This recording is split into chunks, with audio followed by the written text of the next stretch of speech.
I'm going to do for you here, where I'm going to go and I'm going to use Matthew Boling's 100 meter from a couple years ago when he won his high school state championship. He actually ran 9.98. But really just break it down into how many steps it took him to get into, 10 meters, how many steps for 20 meters, or where around the time was going to be there, and really give a better understanding of exactly how you can achieve the same type of goals, and where you can even look into your own running to see where you might have some areas that you're a little bit slower or faster, and where you can improve. So without further ado, we'll hop right into the video. All right, we'll hop right into the video here. So, really what I did is just broke it down into the first 7 steps, just because by looking at some of the things that we've done with like the 40-yard dash, typically when you take 7 steps, you're around the 10-meter mark. And so we wanted to see where that was. 5, 6, 7. And we can see that here is Matthew Boling. So the big time that we got here was, the 2:63.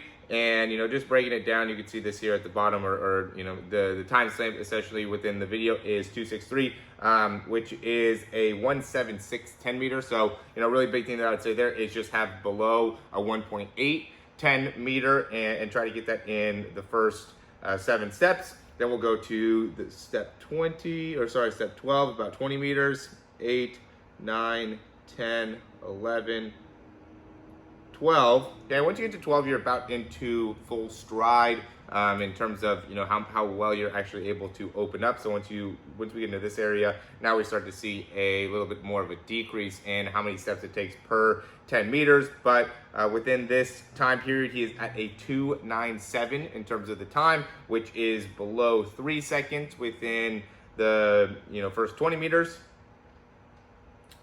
13, 14, 15, 16, 17, 18, 19, 20, 21, 22. And so this is where we can get that nice 40-meter marker here, just because, before that it was really hard to see some of the actual markings. So here it was cool to be able to actually see that this is the 40-meter mark. He got to this point at about 5:07, which just means that a little bit above 5 seconds, maybe trying to aim to get about 5 seconds for your 40 meter is a great place to be able to aim to. And once you could get there, then, you could start to really get into more of that top end speed. So, really the first 40 meters, you're looking into how is your start phase, or, can you improve in your first 10 meters? Can you improve from the 10 meter to the 20 meter and kind of that acceleration type of phase? And I see a lot of people that really struggle with either the first 10 meters or the first 20 meters. And then going from 20 meters to 40 meters is really that period of time where you're going into the top end speed and really transitioning into your top end speed. So we have some people that will struggle with that as well. We'll have a great 10, 20 meter and then not be able to transition from the 20 to the 40. And that really has a lot to do with how well you're able to open up. So again, the goal is to be able to get to that 40-meter mark at about 5 seconds. You can see even right here, he's definitely ahead, but there's some people that are pretty close. And then from here is where he starts to be able to really pull away. And this is where you could really maximize your top end speed. 22, 23, 24, 25. So I put 25 and a half steps from 40 to 50 meters. And, that went from 3.5 steps was the amount of steps that it took, and then the time was 5:78. So it only took him about 0.7 seconds to travel that 10 meters, and he is able to pretty much maintain that all the way through. It takes him, a little bit more than 0.7 seconds in order to run 10 meters. It's about 0.75 for each one of the 10 meters once he gets into his top speed. So now this is 26, 27, 28.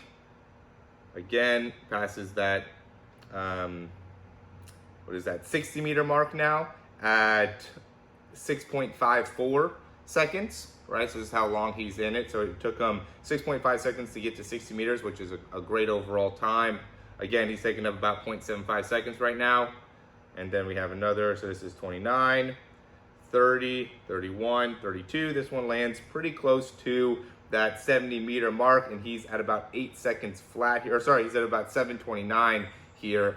He's at about 8 seconds in the time slam, so he's at about 7:29. So he's continuing to kind of chip away at that time to make it so he's able to eventually get into that 9:98 overall time. And then we have one more, so 33, 34, 35, 35.5 steps here at 80 meters at 8.08 seconds, and then he finishes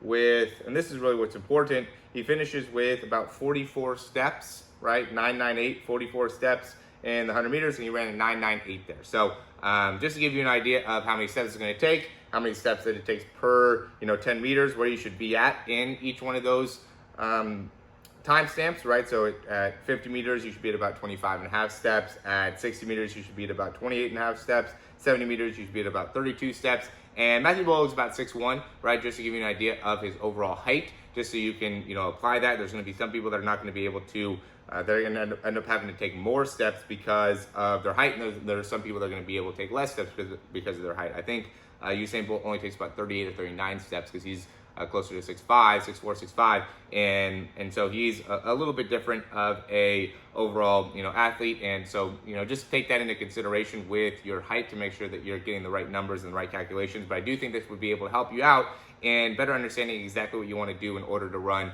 the 100. And again, just look at your timestamps when you're running the 100 to see where the difference are between you and Matthew Boling. So if maybe you're doing a great job in the first 40 meters, you guys are pretty close like we saw here, and then you really need to work on your top end speed and work on that separation. Or maybe you have great top end speed and you're getting at about 0.75 with each one of your 10 meters, and once you get to that top speed, that last 40 meters, and so then maybe you need to start work on your start of your acceleration. So again, just gives you a better understanding of where you need to work, and how you can work on that would be joining something like our speed program here, where we could put a big focus on a lot of different parts of your sprint. We do have links below to sign up for that, but just getting more clarity on it, I think, really gets you in the right direction for understanding how to work out, and you do want to work on the things that you can make the biggest impact on and biggest improvement with. And so getting some numbers and some step counts, I think, will make it so you can do just that. All right, as always, thanks for watching these videos, and we'll talk soon.